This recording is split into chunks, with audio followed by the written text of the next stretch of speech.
នៅតជុំrồi dũng chẳng bạn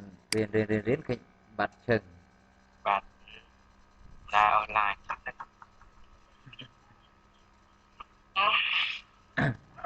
ជួយមិនធ្វើអី thì là ngày nay dừng viên để tôi nuôi đừng thì họ thả ra phiên thờ chẳng u họ được trong room địa chứ dừng viên lẹ bởi dừng nhé dừng trong phiên thờ rình họ thả phiên là dừng trong phiên thờ ráo dừng ai phiên thờ ra cầm oi center rao na mui rồi cả rao na mui cầm oi center ná dừng ai phiên bạc là mình nói như thế gì chẳng phiên là dừng phiên thờ dừng ai phiên thờ dừng mui là xe ly hay là phiên dừng apply từ đưa EIGP dừng phiên dừng mui redistribution chẳng u họ router EIGP mui redistribution list out to the real zone le zone trịnh mùi chẳng cái ai chưa thuê cái là lý kỳ tình đấy chẳng ôi họ định lý kỳ chẳng lý cái admin lý chờ admin lý mùi pi bay buôn anh ấy gọi lý mùi ná họ là lý lịch pi với lý lịch pi nó lý pi admin chẳng ná mùi pi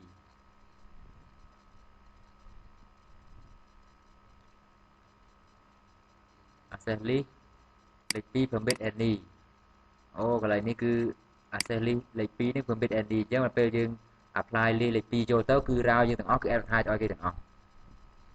ក៏ប៉ុន្តែយើងអាចប្រើជាមួយ assembly លេខ3លេខ4លេខ5លេខ6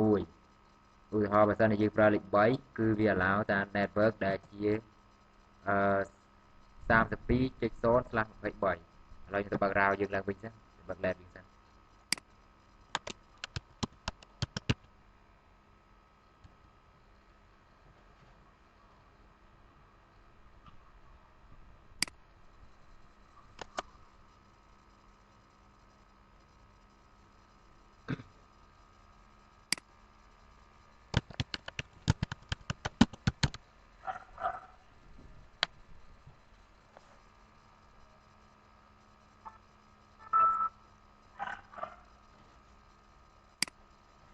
ហើយខ្ញុំមើល lab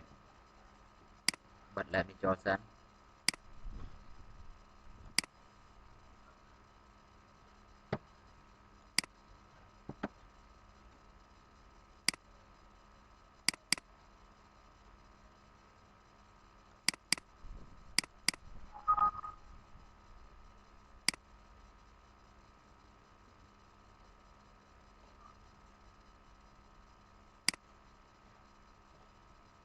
router លេខ1លេខ2លេខ3អូ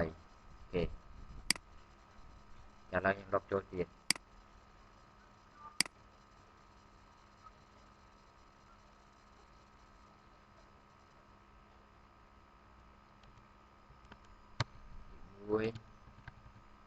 កំពុងតែ boot លេខ2កំពុង boot ដែរ3កំពុងតែ boot ដែរ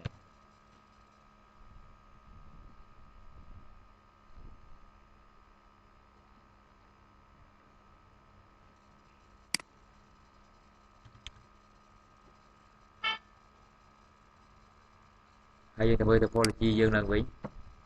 topology ក្នុង lab របស់យើងមិញហ្នឹងគឺជាមួយណាគេជាមួយនេះ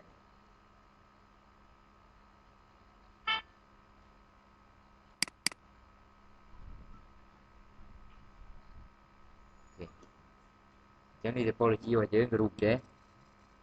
ហើយក្នុងហ្នឹងវាមាន IP loopback វាច្រើនក្នុងនេះអានេះក៏មាន IP loopback ដែរនេះក៏មាន IP loopback ដែរ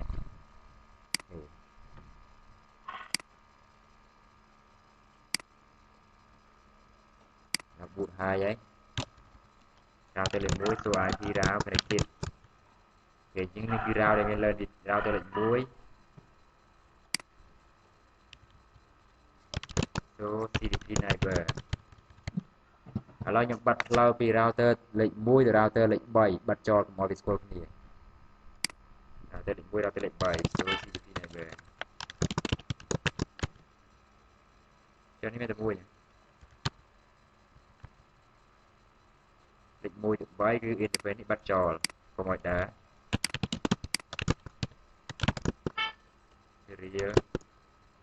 3លើ1 set on អញ្ចឹងរ៉ាវដែលមកពី router លេខ3គឺអញ្ចឹងរូបភាពរបស់យើងគឺទៅចេះវិញ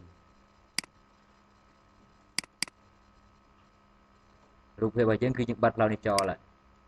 គឺ browse គឺយើងមកតាមផ្លូវនេះគឺយើងមកតាមផ្លូវនេះ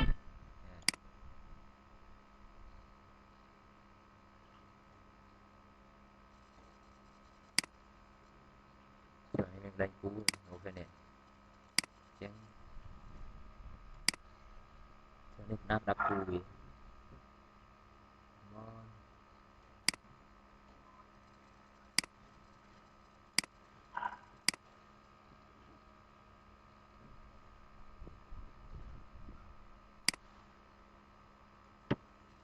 អូខេឥឡូវយើងបិទផ្លូវនេះចោលហើយយើងបិទនេះចោលអញ្ចឹងផ្លូវរបស់យើងគឺមានតាមផ្លូវនេះទេគឺមួយតាមផ្លូវនេះតាមផ្លូវនេះអញ្ចឹងផ្លូវនេះយើងបិទចោលហើយតែមានហើយអូខេអញ្ចឹងរ៉ាវកន្លែងនេះគឺមានរ៉ាវច្រើនsend ទៅឲ្យពី router លេខ3 send មក router លេខ1គឺ send តាមរយៈ router លេខ2 router លេខ1ទៅលេខ3គឺតាមរយៈ router លេខ2ដូចគ្នាអញ្ចឹងគឺលេខ2នេះ send ចេញហើយនឹង send ចូលអូខេចាឥឡូវយើងធ្វើ filtering មើល router លេខ1មានអីខ្លះ router លេខ1 show IP interface brief IP route connected អញ្ចឹងមានរ៉ាវច្រើននេះ loopback វាច្រើនមែនទែនអញ្ចឹងវាមាន 1.1.4.5.8 ហើយទៅពេលមួយ router លេខ3 show IP route connected អញ្ចឹងមានក្បាល3ច្រើនមែនទែនហើយដល់ពេលយើងសាកសូមមើល route វាលើបាន router លេខ1អត់ show IP EAGP neighbor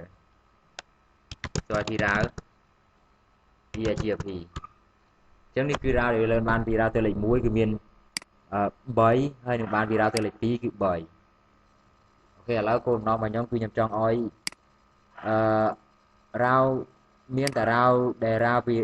មានតែ route ពីចេញពី router លេខ1ទេអាចទទួលមកដល់ router លេខ3ហើយ loopback របស់ interface router លេខ2នេះអត់ send ចូលលេខ3ទេអត់ send ចូលលេខ3ទេហើយ loopback នេះ loopback នេះ IP route EAGP IP route connected នេះ route ប្រហែលនេះ route ប្រហែលនេះក៏អត់ឲ្យ send ទៅលេខ1ដែរអញ្ចឹង filter ទាំងអស់ filter នេះអត់ឲ្យ send ទៅលេខ1អត់ឲ្យ send ទៅលេខ3អូខេអញ្ចឹងគឺមិន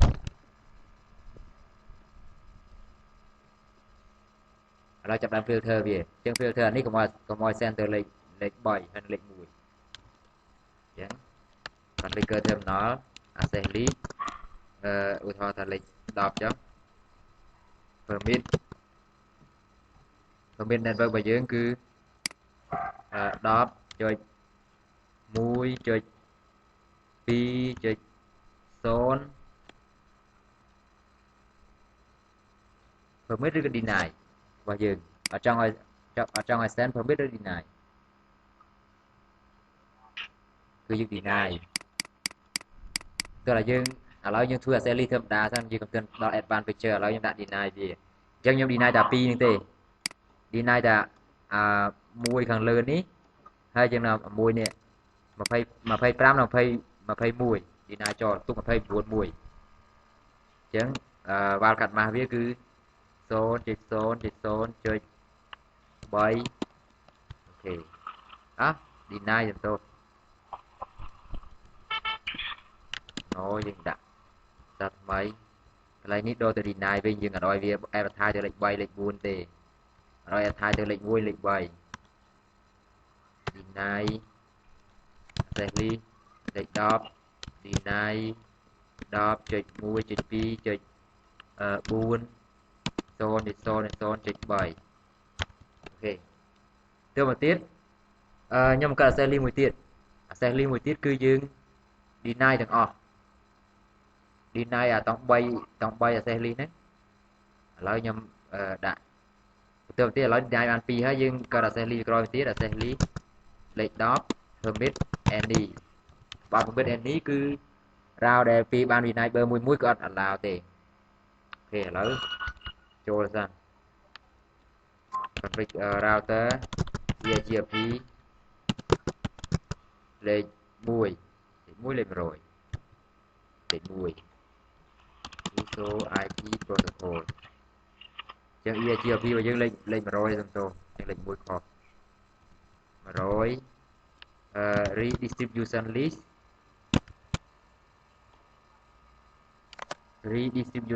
ឬក៏អីគេ offset list ឬក៏ distribution list distribution list ចឹង list របស់យើងលេខប៉ុន្មានមិញ list លេខ10ហើយយើងដាក់ in ឬក៏អាវចេញតាម interface ណាឥឡូវ router លេខ3លេខ router លេខ1តាម interface ណា so CDP neighbor ចឹង connect ទៅ router លេខ2គឺ interface serial 3លើ1អាវ interface serial 3លើ1អូខេឥឡូវទៅមើល router លេខ3បាន network 2នឹងអត់ so IP EIGRP route so IP route EIGRP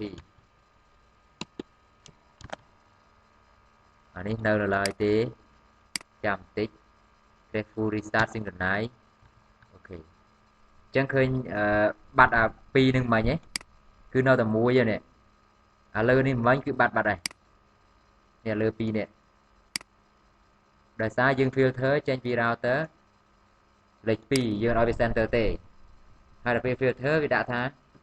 synchronize interface reconfiguration អញ្ចឹងដល់ពេលយើងមានអី configure គឺវាចាប់ដើម synchronize ចំណាយបើ clear អញ្ចឹងយើងមើល access list យើង so access list គេមកនេះ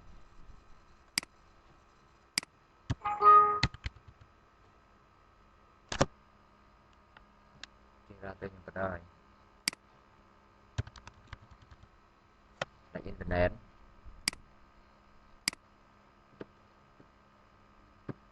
លោបើយើងលឿន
អូ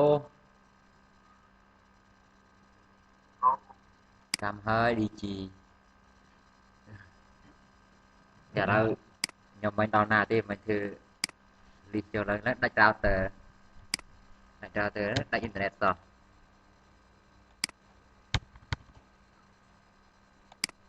អូខេអញ្ចឹងមិញហ្នឹងគឺខ្ញុំdeny network 2នេះកុំអោយ advertise ទៅ router លេខ3ព្រម router លេខបាទ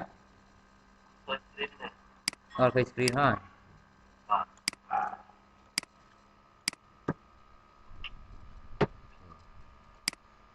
ចឹងនេះមិញខ្ញុំធ្វើ access list 1នៅ router លេខ2ហ្នឹងគឺ deny network 2នេះកុំអោយ center router លេខ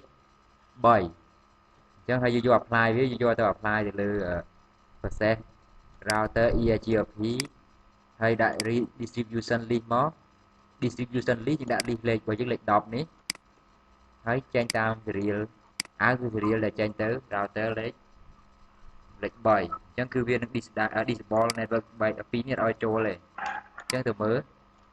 so IP route EIGRP អញ្ចឹងគឺ network 2មិញហ្នឹងគឺ disable ចូលបាត់ហើយគឺមានតែ network នេះមួយដែលយើង allow ចូលមក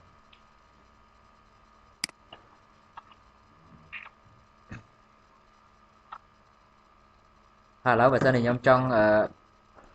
បិទ router នេះកុំឲ្យ send advertise នេះ send នេះទៅ router លេខ1 ចូល router EIGRP ចូល IP route connected អញ្ចឹងនេះកុំឲ្យអានេះ3នេះ8អា2នេះចុះ4ហើយនៅ8នេះអា2នេះគឺកុំឲ្យ send ទៅ router លេខ1អញ្ចឹងធ្វើម៉េចអញ្ចឹងទៅធ្វើលើនេះដែរមកហើយកុំឲ្យ send ចូល router លេខ2នេះតែម្ដងចូល IP route EIGRP អញ្ចឹងមាននេះមាន3 network នេះអញ្ចឹងឥឡូវខ្ញុំបិទ2អាខាងលើនេះកុំឲ្យ send ចូល router លេខ2នេះហើយកុំឲ្យបោះទៅឲ្យ router លេខ1ទៀតអញ្ចឹងយើងទៅគឺដំណើរ access list លេខ11 deny 10.1.3.0.0.3 អូខេមួយទៀត deny 4ហើយយើងត្រូវ allow any បើក្រៅពីអា2នេះគឺឲ្យវា allow អញ្ចឹង access list លេខ11 permit any អូខេទៅបន្តិចទៅចូល router EIGRP លេខ100 distribution list in 11 in អញ្ចឹង in មកពីណា in មក interface serial 3លើ1អូខេចូល IP route you not ចូល IP route EIGRP នៅមានតម្លៃទេនេះ3 4អញ្ចឹងចាំមកសន្ទុះទៅឲ្យវា affect អូខេអញ្ចឹងចាប់ដើម neighbor exchange adjacency យល់ចាប់ដើមគណនាម្ដងទៀតហើយចូលរកទៀតអញ្ចឹងអា2នេះបាត់យើង deny មិញគឺយើង filter វាចូលបាត់គឺនៅសល់តែក្រុមមួយនេះយើងយករកតែក្រុមមួយហើយយើងចូល IP EIGRP topology គឺយើងអត់ឃើញអានោះទេគឺយើងឃើញតែ route ណាដែលយើងអត់ filter ហើយយើងចង់សូម on link ឃើញអត់ on link 3 ក៏អត់ឃើញដែរអញ្ចឹងធ្វើម៉េចដើម្បីឃើញមាន command hidden អត់ topology hidden មានទេhidden pending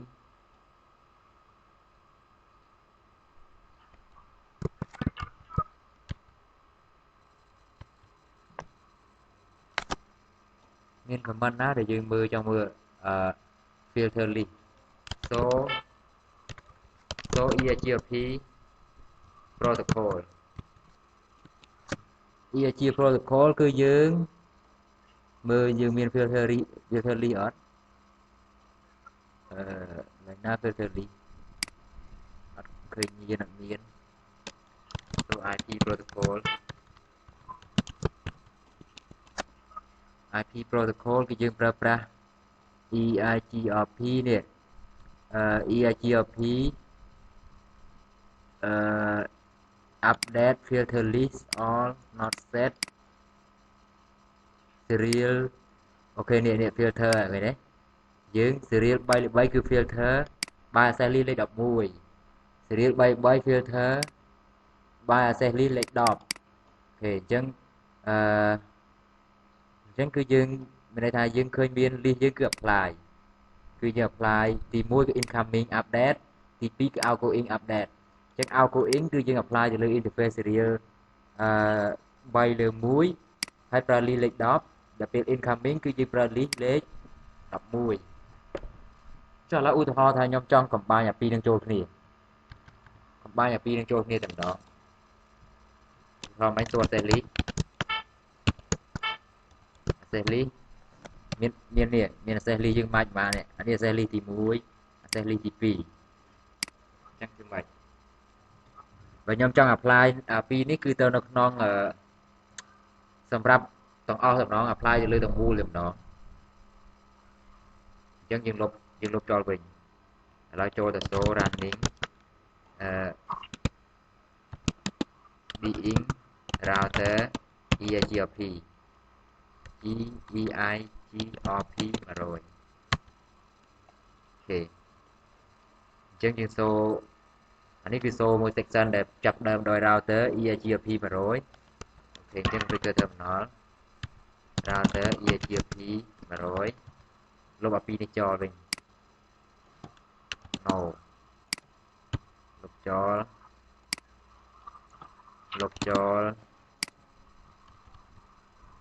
ពេលឥឡូវយើងសាកបង្កើតគេហៅថា route map មួយដើម្បីយកអាពីរនេះមកប្រើយកអា map នេះមកប្រើអញ្ចឹងខ្ញុំដាក់បង្កើត route map មួយឈ្មោះថា allow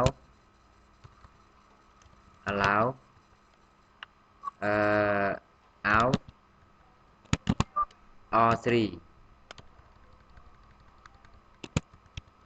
allow យើងដាក់ឈ្មោះអីក៏បានដែរកន្លែងនេះឧទាហរណ៍ allow out R3 out ចុះ R2 out អញ្ចឹង R2 វា send out ចេញតែខ្លះ to out permit លេខ10គេទៅទៀត match IP address ឧទាហរណ៍យើងចង់ allow out គឺយើងប្រើលេខ10អូខេទៅមកទៀតroute map មួយទៀតឈ្មោះថា allow R2 in permit លេខ10 match IP address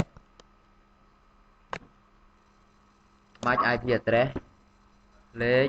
11ហើយអញ្ចឹងណាទៅទៀតយកroute map នេះទៅ apply ហើយយើងទៅ apply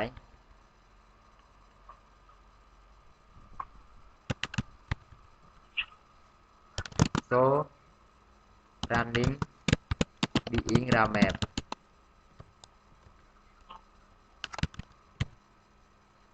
ចឹងមិញយើងធ្វើ route map 2ដែលយើងទាញ access link មកប្រើគេអញ្ចឹងមាន route map 2នេះ route map ទី1គឺ allow in គឺយើង permit address លេខគឺយើង match address លេខ11 allow out គឺ permit address លេខ10អញ្ចឹងខ្ញុំយកទៅ apply នេះនៅកន្លែង router EIGRP លេខ100 distribution list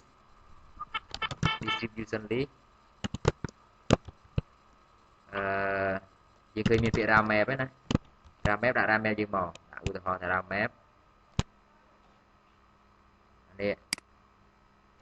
in មួយចុះ route map in នេះដាក់ in មួយទៀតនេះគឺសម្រាប់អាវ distribution list route map អាវនេះដាក់អាវទីដាក់អាវអូខេឥឡូវចាប់ដើមឆេងហើយ so IP route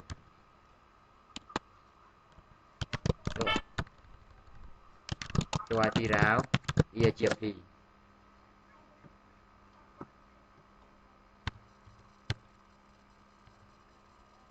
អូខេឥឡូវនេះយើងឃើញ route គឺយើងទទួលបានតែ route ដែលពី router លេខ1ទេ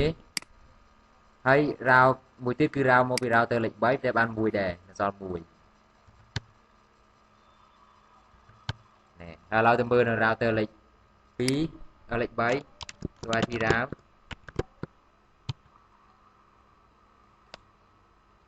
គឺយើងអត់route ពីមុនហ្នឹងគឺមានលេខ0ហើយនិងលេខ4នៅក្រោយនេះគឺយើងអត់មកទេអត់យកទេគឺយកតែ8មួយអញ្ចឹងយើងធ្វើ route map ហើយនឹង redistribution list apply access list ចូលក្នុងហ្នឹងគឺដូចគ្នាគាត់ថា route map គឺយើងអាចធ្វើវា advanced feature ជាងចូលកន្លែងនេះ so running being route map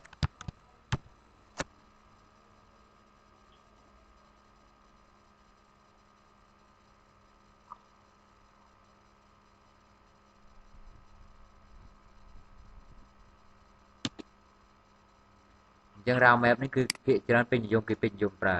គេធ្វើពីព្រោះបើសិនជាយើងកើត access list ច្រើនអញ្ចឹងយើងចង់យក access list ហ្នឹងគឺមកប្រើតែមួយយើងអាចដាក់ចូលក្នុង round map នេះដើម្បីទាញប្រើហើយយើងយក round map នេះគឺយើងយកទៅ apply ទៅលើ EIGRP របស់យើង EIGRP របស់យើងនេះ apply ទៅ router ឡើយខ្ញុំសូ running អស់ហ្មងបាច់ begin ទេ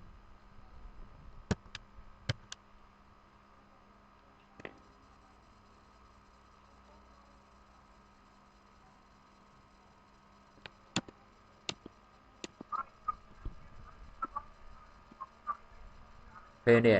អញ្ចឹងរបស់យើងឧទាហរណ៍យើងមាន EIGRP អញ្ចឹងយើង allow this round map allow ឈ្មោះថា R2 in អញ្ចឹងគឺ R2 in មានអីគេ R2 in នេះគឺ MAC access list លេខ11អញ្ចឹង access list 11មានតែម៉េចគឺយើង deny network នេះ deny network នេះ compare permit any ហើយ router លេខ2 out នេះគឺយើង MAC អីគេ2 out នេះគឺយើង MAC access list លេខ10លេខ10គឺយើង deny អានេះមួយ deny អានេះមួយទៀតហើយទៅមកទៀតសល់ពីនោះគឺយើង any គឺ permit មិនដែរពួកយើង access list ហើយជាមួយនឹង distribution list ឡូ ចា permit 10មានន័យថាម៉េចចា permit 10នេះអានេះលេខរៀងឧទាហរណ៍យើងអាចមានយើងដាក់ RAM map 6តែយើងមានលេខរៀងវាច្រើនឧទាហរណ៍ចេះពីត្រង់ដល់ RAM map យើងដាក់ឈ្មោះមកយើងដាក់ permit 20អូខេហើយយើងមើល so running យើងអាច apply access list យើងបានច្រើន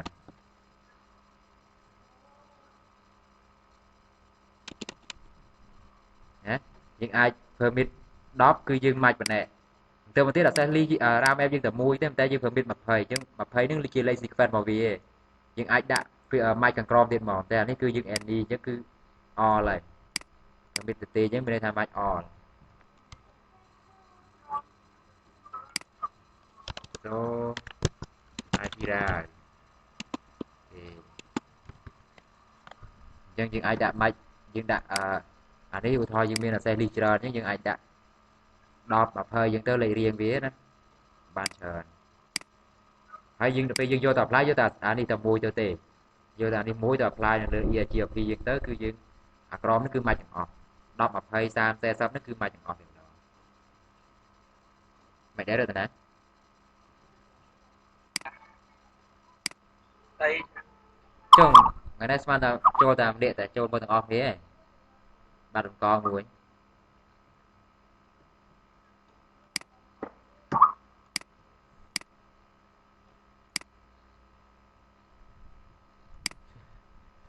អូខេអញ្ចឹងនៅក្នុង scenario ខ្ញុំចែកឧទាហរណ៍ថានេះមាន network វាមាន10.1.3.22ចំនួ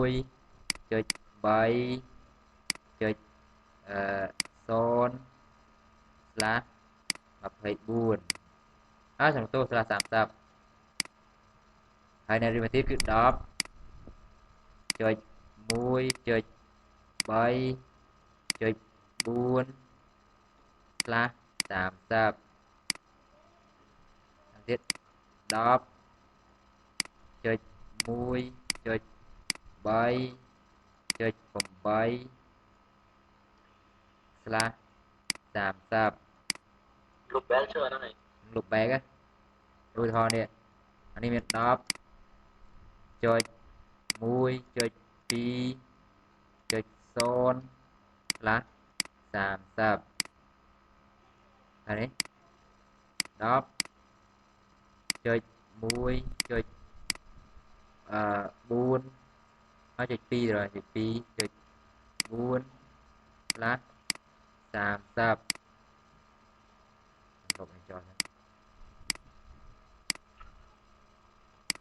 ហើយនេះមួយទៀតគឺ network loopback វាគឺ10.1.2 វិញណា.8/30អូខេឥឡូវមើលផ្នែកបានហើយគោលបំណងរបស់ខ្ញុំគឺគោលបំណងខ្ញុំគឺធ្វើម៉េចអានេះ network ពីរនេះគឺអត់អោយ send ម្នេះទេអត់អោយ send មកក្រមទេគឺខ្វែងចោលហើយ network ពីរខាងលើនេះអត់អោយ send ចូលមកលើទេគឺខ្វែងចោលតែម្ដង passive បាទ passive យើងអត់ធ្វើ passive ទេកន្លែងនេះគឺហើយអានេះហើយ network នេះគឺអាច send ចូលមកនេះបានធម្មតាឬក៏យើង disable វាចោលឥឡូវឧទាហរណ៍តែខ្ញុំអត់ឲ្យ send ចេញទេតែខ្ញុំយើងអត់ចង់ control ហ្នឹងណាយើងឲ្យវា advertise ធម្មតាហើយអានេះ advertise ហើយយើងចង់ធ្វើជាមួយនឹងគេហៅថា redistribution list វិញdistribution list ចឹងទៅ distribution list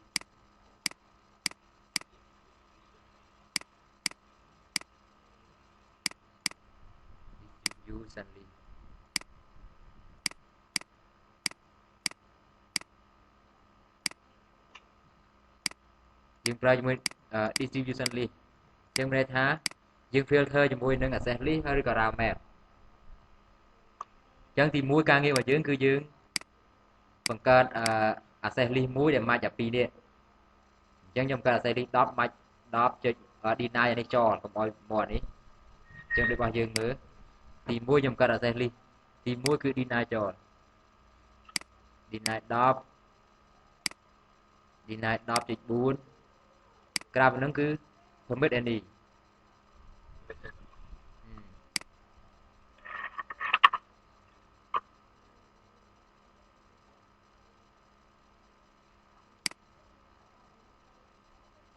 ហើយគេអានេះ ទៅបើកើត routing protocol ហើយនៅ deny ប៉ុណ្ណឹងហើយគឺ delay ប៉ុណ្ណឹងមកអញ្ចឹងហ្នឹងអានេះយើងកើត access list វាសិនណា access list ទៅទៀតយើងអាចយក list នេះទៅ apply ទៅលើកន្លែងនេះក៏បានដែរយើងប្រើ distribution list ដាក់ access list ចូលតែម្ដងទៅក៏ប៉ុន្តែឧទាហរណ៍ថាបើសិនខ្ញុំមាន access list ច្រើនខ្ញុំជឿ apply ច្រើនដង apply ច្រើនព្រោះយើងអាច apply access list បានមួយបានច្រើនទេបានតែមួយទេអញ្ចឹងគឺយើងអាចប្រើប្រាស់ជា route map មួយគឺដើម្បីទាញ access list មកប្រើ route map ទី1ខ្ញុំទាញ access list មកប្រើគឺ access list លេខ11នេះគឺ deny route ដែលចេញពី router លេខ3មក access list ទី2គឺខ្ញុំ send out មានថា allow or1 out អញ្ចឹងខ្ញុំបាច់ access list លេខ10មានថាវា deny របស់វាអាពីរចោលវា permit គេ any ហើយយើងយក route map 2នេះទៅ apply ទៅបើ in គឺយើង apply វា in មក direction in បើ out គឺយើងយក apply direction out ហើយអាច specify បាន interface ទៀតចង់ interface ណាតែបើយើងអត់ specify interface គឺវានឹង filter ទាំងអស់ router លេខ1ក៏យកអត់បានដែរ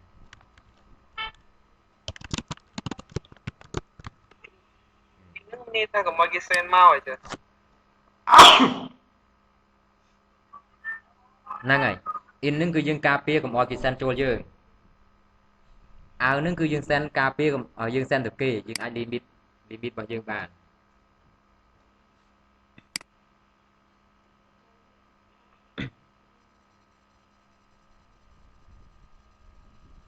ហ្នឹងហើយអានេះគឺយើងចំណេញយើងអាច apply តែមួយគេបង្កើត map មួយដើម្បីគ្រប់គ្រងaccess list លេខណាហ្នឹងហើយ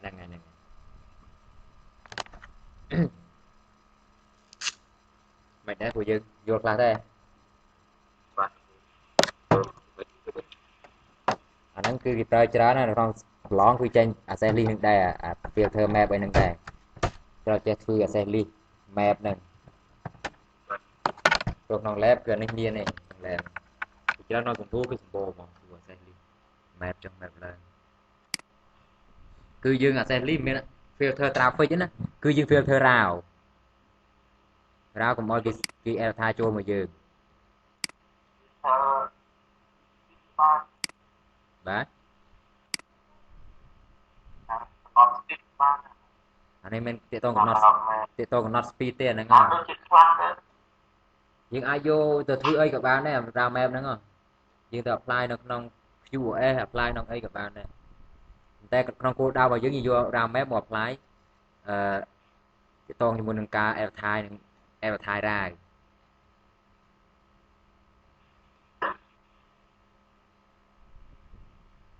chơi những ai filter rồi permit tới hay một tiết bà sơn là giữa trong process list cứ những ai press thì hao thá IP prefix list IP prefix list nó cứ pro specialize សម្រាប់ route តែម្ដងឥឡូវឧទាហរណ៍ខ្ញុំចង់ filter តាមអា command នេះតាមខ្ញុំកើតជា route map route filter តែមួយដើម្បី combine អានេះទាំងអស់អញ្ចឹងខ្ញុំធ្វើបែបហើយខ្ញុំចង់បង្កើតតែមួយដើម្បី combine អានេះទាំងអស់ខ្ញុំប្រើជា prefix list ខ្ញុំលេងប្រើជា access list ហើយឥឡូវខ្ញុំសាកទៅប្រើជា prefix list ទៅមើលឧទាហរណ៍ខ្ញុំកើត prefix list គាត់ពីគឺ terminal IP prefix list អូខេ prefix list ឈ្មោះគេឥឡូវឧទាហរណ៍ថា R3 route R3 route អូខេទៅមកទៀតចុះដាច់អ៊ីនធឺណិតទីបាទឡូ បាទchưa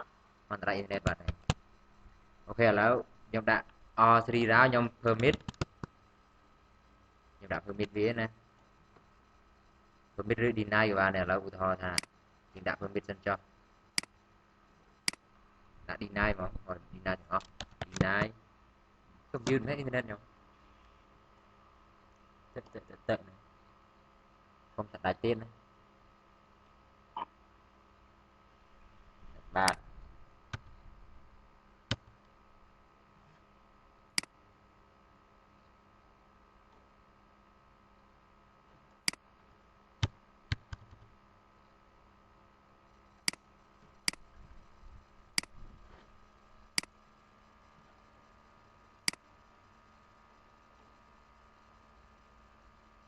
ឧទាហរណ៍ដាក់ sequence លេខ10 deny ជាងដាក់ 10.1.3.0 slash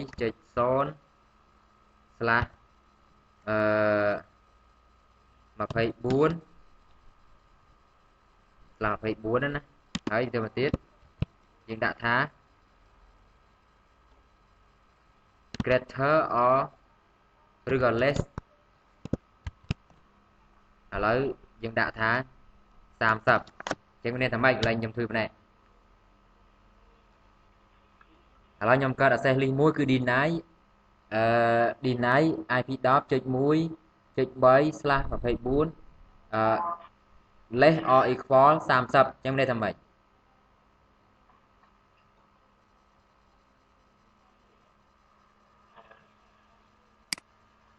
ai làm ở đó slash nào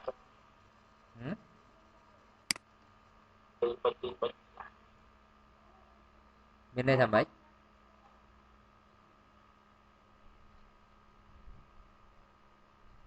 មានន័យថាយើងម៉ាច់ IP ដែលមានក្បាល 10.1.3.0/24 រហូតដល់ /30 អូខេឥឡូវខ្ញុំថា apply ហ៎ slash 25 26 design អស់ហ៎ហ្នឹងហើយ25 26គឺម៉ាច់ទាំងអស់ឥឡូវខ្ញុំចូល running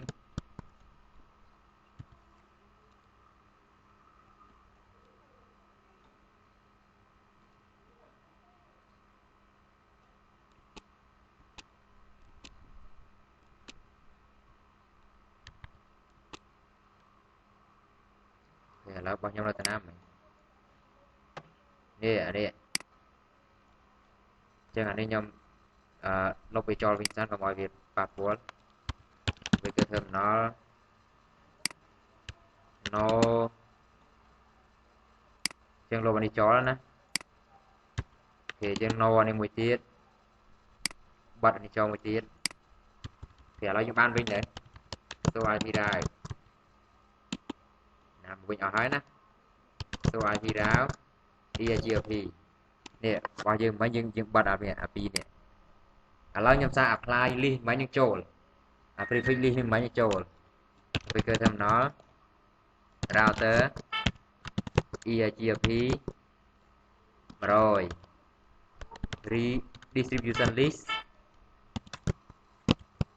ឥឡូវខ្ញុំប្រើពាក្យ prefix list នេះយើងកើត prefix យើងដាក់ prefix មកហើយយើងដាក់ថា O3 rào prefix đi dương mấy chuột chẳng phải đặt in phong out phongแล้วđặt tại in ok chân đặt cho mó hai bên tầm 310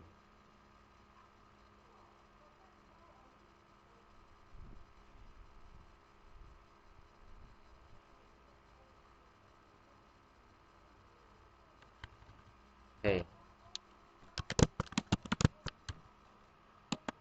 แล้วมือราวไปจึงโมบิราวตัวเลยใบเมียนอตโซ IP EGP ราวโซ IP ราว EGP ที่ราวช่วยไม่บัดตั้งอ้อจ้ะโซ IP ราวช่วยไม่บัดตั้งอ้อจังมูลแท้ใดจี cho prefix nhá ฮะ đâu thì con đó sao แต่ยังมาจากนี่แต่ยังมาจาก IP โมบิราวตัวเลยใบแต่ราวตัวเลยมูลมันบัดนะมูลแท้มันบัดเนี่ย ba là đó tôi lại bây giờ ba gì เนี่ยบัดก็ว่ายังมาจากก็ว่าใบแต่เลขมูลเลขมูลยังมันมัดนะ คือจะเลยไปบัดอ่อนที่ได้อ่อน ฮะเลขมูลเคยเอาเราโซ่มาโซ่ IP ราว EGP อันเป็นอันมูลเท่านั้นจึงแอดท่าเท่านั้นโซ่ IP ราว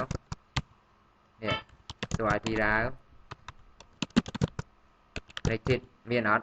เนี่ยบัตรวอเยอร์นี่นะเอาเนี่ย ba bây giờ บัตรวอนี่นะเอาให้นะเนี่ยลบแบกมาฮะ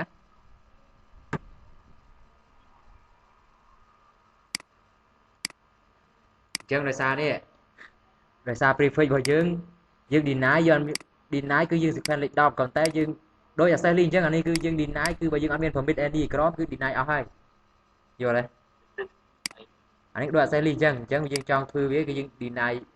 permit ខាងក្រមផងអញ្ចឹងដាក់មួយទៀតមកពី terminal អានេះខាងនេះ sequence លេខ10អញ្ចឹងដាក់ sequence លេខ50អញ្ចឹងទៅឲ្យធំតិច permit any permit អីគេ permit 0.0.0.0 អត់មាន any ហ្នឹង slash 0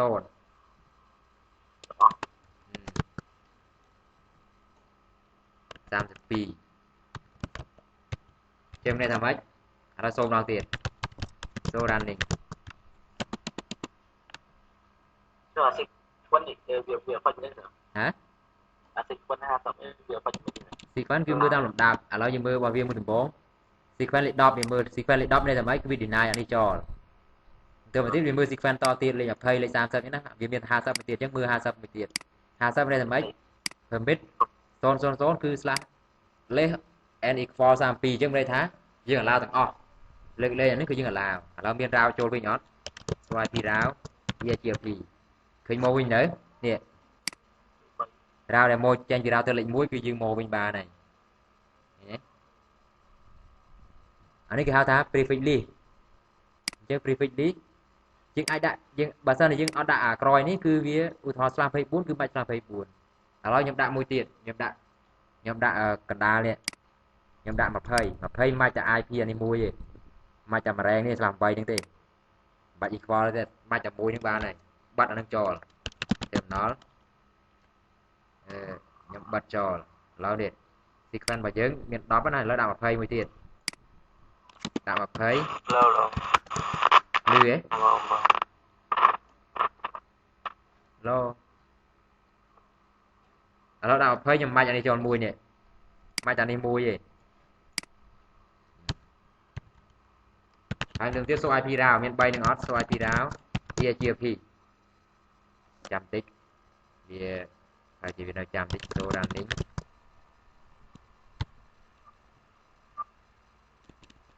អូខេឥឡូវយើងចាប់ដើមធ្វើ agency ជាមួយ neighbor យើងម្ដងទៀតហើយនេះរបស់យើងគឺទី1គឺទី10គឺ deny មកពី router លេខ3 deny ចូលទាំងអស់ទី20គឺយើង deny តែ route នេះមួយទេហើយដល់ពេលទី50គឺក្រៅពី route ខាងលើហ្នឹងគឺយើង allow ទាំងអស់ so IP route EGP ឃើញទេឃើញបាត់ route នឹងចូលមួយទេគឺនៅសល់តែ route 2នេះ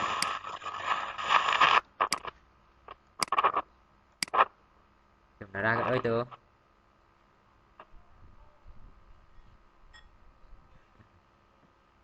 lâu mấy này chứ vô lấy lại prefix list này prefix listនេះសំខាន់ដែរបើភាគច្រើនពេលយើងធ្វើ filter រោគឺយើងអត់ដែល process list ទេយើងចូលចិត្តប្រើ prefix list នេះដើម្បី filter វាអញ្ចឹងយើងប្រើ prefix list នេះទៅដើម្បី filter វា allow in allow out ហើយយើងចាំបាច់ say subnet mask ទេគឺយើងប្រើ slash slash យកតែម្ដងលោរតនាមិនដែរ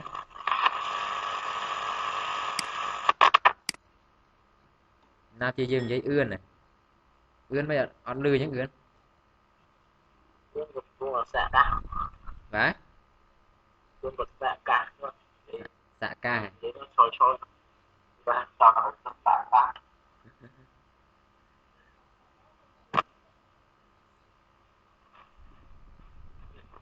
អឿនគេមាន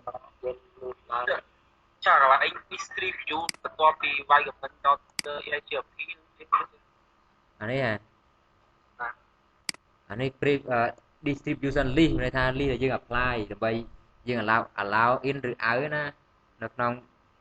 បើសិនជាយើងវាយ command network វាដឹងថា advertise network នឹងទៅហើយ advertise ទៅតែ advertise យើងមើល prefix list នេះផងមើលអា list យើងនេះតើយើង allow ឬអត់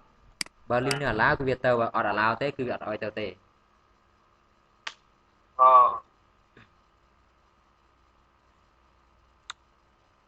giờ distribute នេះចឹងយើងមិនបាច់ distribute ទេអាហ្នឹងគឺវាព្រោះយើងវាយ command network ហើយហ្នឹងអញ្ចឹងdistribution list ហ្នឹងគឺសម្រាប់ filter route in និង route out អត់ទាក់ទងការ advertise route ទេគឺទាក់ទងនឹង route send ចេញហើយ send ចូលដែលយើងអាចទទួល route ឬក៏យើងអត់យក route នឹងគេហ្នឹងហេមិនដែរ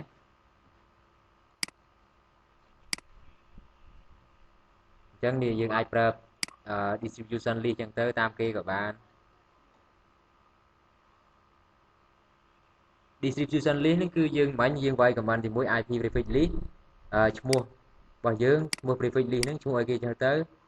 ហើយយើងដាក់ LAN យើងមកឧទាហរណ៍ដាក់ IP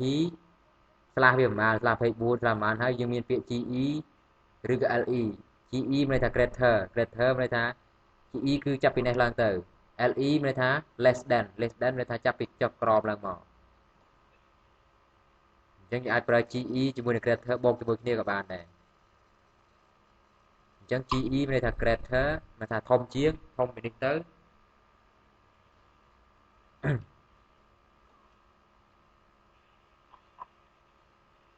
្ចឹងយើងអាចមើលច្បាស់យើងមើលក្នុងនេះ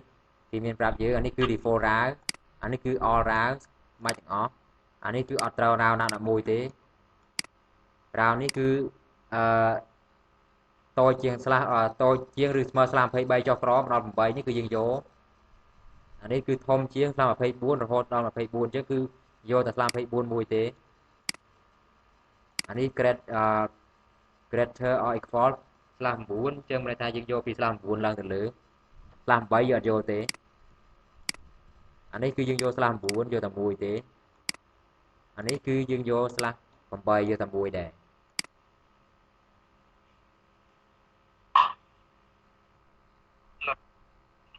មិនដែរ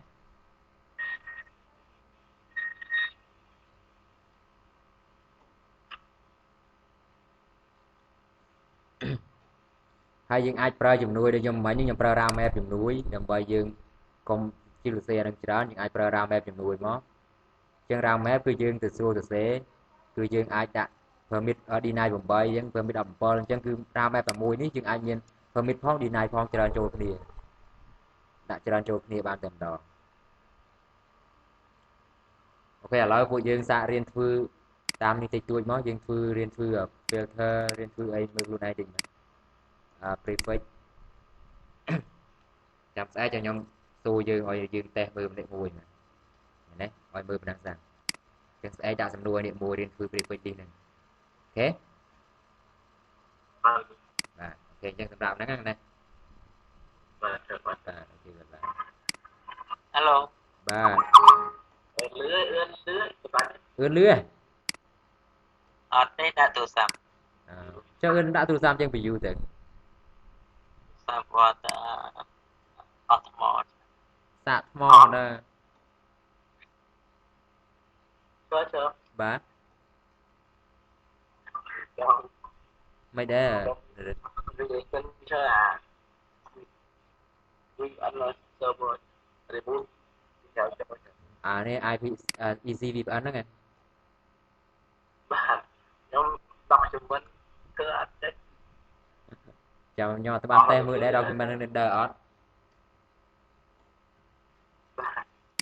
ខ្ញុំរកថ្ងៃមិញរក document ហ្នឹងវាអត់ល្អអត់សឹងអយខ្លាចធ្វើអត់ដើរចាំមើលខ្ញុំលើកធ្វើហ្នឹងដឹងនៅតែណាខ្ញុំរកអត់ទាន់ឃើញមានអាមួយខ្ញុំលើកធ្វើហ្នឹងវាដើរស្រួល bạn được វាអីយ៉ាងចាំមើលស្អែកខ្ញុំទៅលេងរកឲ្យទៀតខ្ញុំរកអត់ទាន់ឃើញចុងនេះយើងមកគ្រប់គ្នាហ្មងហ៎ bạn គួរថា4នេះផឹកម្ដងត្រូវនេះ cái lấy sao នេះមកទាំងអស់ហ្មងនេះ đó đã xin tiền A chơi rồi nè chưa បាទ tiền A tiền gì hả thu ra để tin បាទ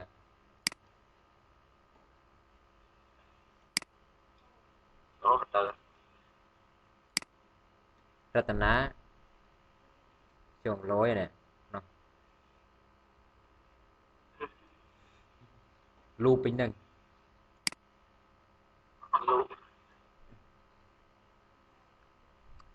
អូខេអញ្ចឹងសម្រាប់យើងស្អែកដាក់លំហាត់ឲ្យអ្នកមួយជាមួយណាធ្វើមិនត្រូវឲ្យកញ្ញមក học cột គេបានហើយចឹងហើយបាយ